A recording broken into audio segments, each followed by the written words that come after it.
Hello, my name's Jackie and I've got a story for you. Oh, but the problem is I have so many stories in my head, I can never choose which one to share. So I'm going to consult my storytelling chatterbox. Have you seen one of these before? I'll show you how it works. First, I have to choose a colour. I'm going to choose green. G-R-E-E-N, green. Now I have to choose a number. I think I'll choose 5. 1, 2, 3, 4, 5. Now I choose another number and I look behind it. And there'll be something written behind the number and it'll tell me what the story is that I'm going to share with you. Oh, but which number? This one. I'm going to choose number 7. What does it say? Oh, I love this story. It's called The Tailor's Coat. Once upon a time, there was a tailor. Now, a tailor is someone who makes coats, jackets, trousers. You have to study to be a tailor. It's a very skilled job. And the tailor, he lived in a town, in a country far away from this one, not in Australia, in a country where the winters can be really quite cold. And the tailor had made warm coats for everyone in that town, from the oldest to the youngest. But he didn't have a warm coat of his own. You see, it didn't matter how much he saved. He never seemed to have enough money to buy himself the woolen fabric that he needed to make himself a warm coat. And someone noticed, a kind woman. She visited the tailor in his shop. And she said, "Tailor, you have made warm coats for all my family, for my grandparents, for me, for all my children, right down to the very youngest. And we notice that you do not have a warm coat." And she gave the tailor a beautiful piece of woolen fabric. Well, that night, when he'd finished his work, he closed up the shop, he lit his work lamp, and he set to work. First, he had to measure the cloth. Tailors have a saying, measure twice, cut once, because they never, ever waste any valuable cloth. And when he was happy with his measurements, he got out his scissors. Now, tailors have very sharp scissors. And he cut.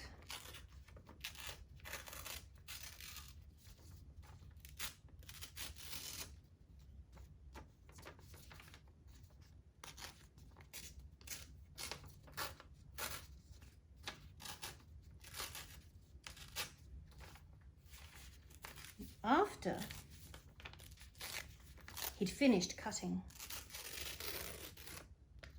he threaded up his sewing machine with some cotton, and then he stitched with the finest of stitches. And when he was finished, he had made himself a coat, a beautiful, warm woolen coat. And when the winds blew cold, he put that coat on and he was warm as toast. Oh, he loved that coat. Year in, year out, he wore it, and he wore it. The coat grew older, and so did he.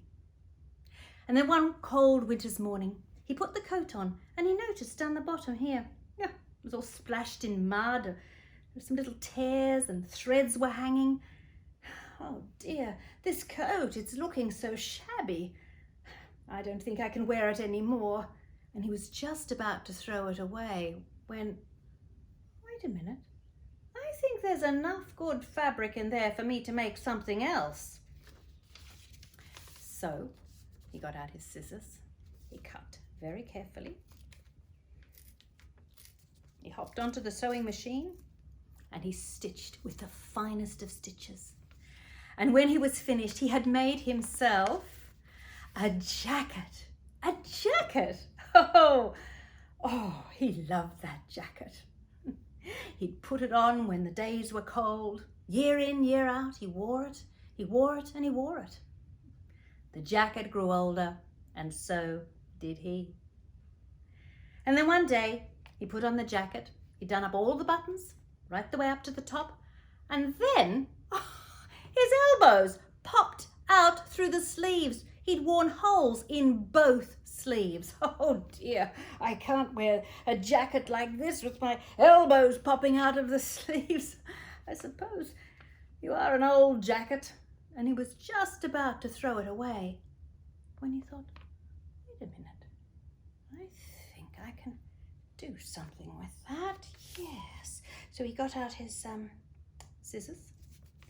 He cut very carefully. He popped it onto the sewing machine, stitched with the finest of stitches. And when he was done, he had made himself a vest. Oh, he loved that vest. A vest to keep my chest warm, he would say. He wore it year after year. He wore the vest. The vest grew older, and so did he. And then one day, he'd put on his vest and he'd wandered down to the shops to do some shopping. And he caught sight of himself in a shop window, a reflection. Goodness, is that me?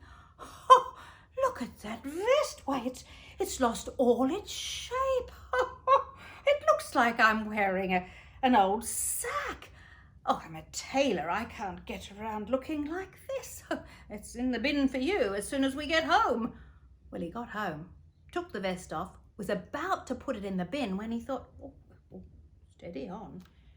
I think I can see there's enough fabric there to make something else. He got out his scissors. He cut very, very carefully.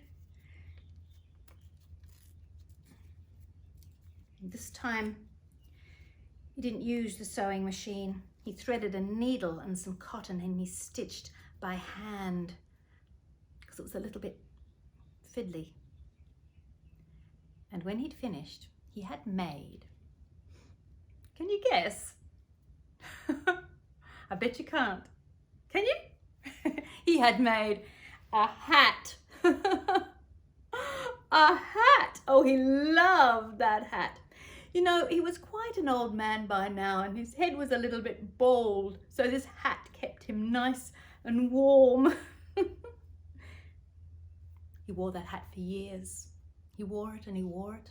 The hat grew older, and so did he. Then one morning, he put his hat on, and this is what happened. Whoop! It dropped down over his eyes. What's going on? He pushed the hat back up, whoop, back over his eyes. Oh dear, what's going on with my hat? And when he looked at it, he could see that it had gone all stretchy. It had all stretched out of shape. It was so baggy, it wouldn't stay on his head properly. Oh, I can't wear that. Looks like I'm wearing a tea cozy. Oh dear, I'm afraid I'll have to throw you away, hat. He was just about to do that when he noticed, I think I can make something out of that. Yes, I can. And he got out his scissors and he cut very, very carefully. Threaded a needle with some cotton and stitched. There we go. And when he'd finished, he had made a tie. A tie. Oh, he loved that tie. He'd do it up in front of a mirror in the morning, watch himself tying the knot.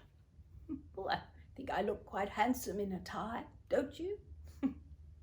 He wore that tie year in, year out. The tie grew older, and so did he. And then one morning, he went to put on the tie, but he noticed something. Oh dear, that looks like a spot of gravy. Oh, and that's definitely curry. Yes. Oh dear, and the tip of that tie looks as though it's been floating in my coffee. Tie, you are far too grubby for me to wear anymore. I'm afraid it's in the bin for you. But did the tie end up in the bin? No, because the tailor noticed there was just enough good fabric left there for him to make something else. So he got out those scissors and he had to cut very, very carefully.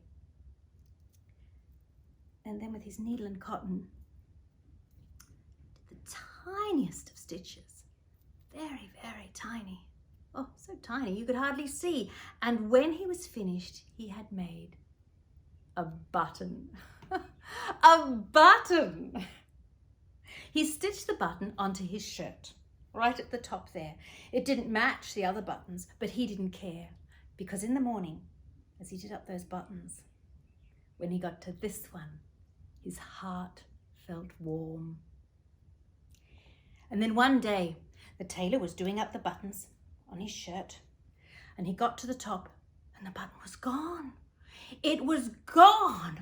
Oh, my button, where is it? Where could it be? Is it down the back of the couch? Is it in my pockets? Oh, has the cat got it?